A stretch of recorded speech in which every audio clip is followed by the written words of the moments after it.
ঝড় হবে, ঝড় পাখিদের জন্য বিপজ্জনক।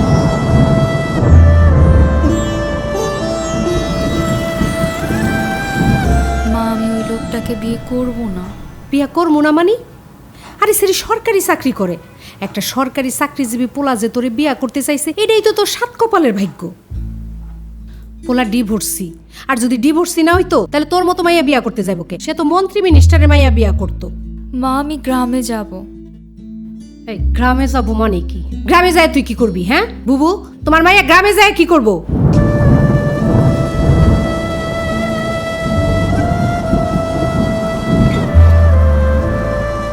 মায়ের ছেলেকে বয়স একটু বেশি হয়, তুই রাজি হয়ে যা।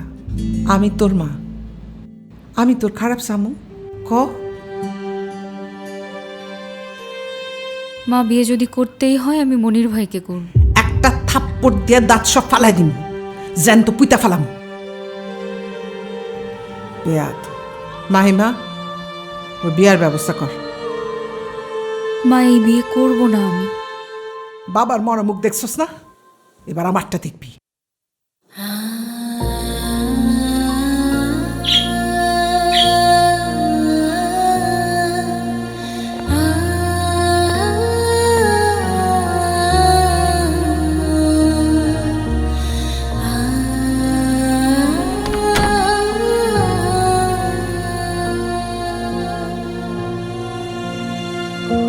বাসর ঘরে বউ থাকবে খাটের উপর বসে, বড় ঘুমটা দিয়া।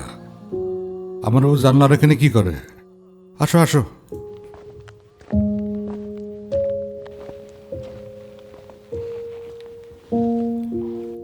কি হলো? কথা কানে যায় না? আমার কথার অবাধ্য হওয়া আমি একদম পছন্দ করি না। তুমি আমার বিয়ে করা স্ত্রী, যা বলবো তাই শুনবা। বসো।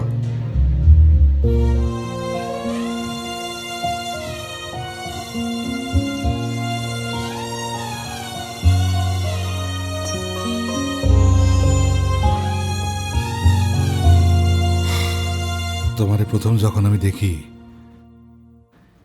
আমার মাথা ঠিক ছিল না, মাথা কাজ করে নাই। এমন মায়াবী মাসুম চেহারা আমি জীবনেও দেখি নাই।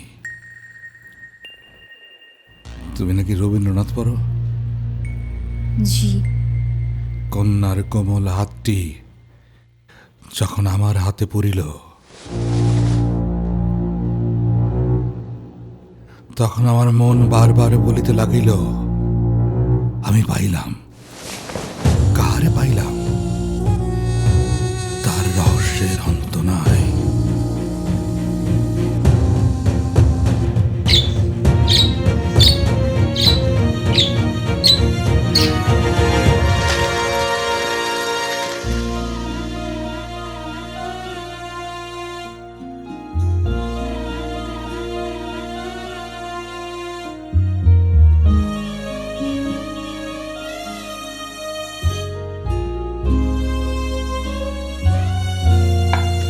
মাহিমা, আমার মেয়ের কপালটা খুব ভালো, ভালো করে বিয়া হয়েছে।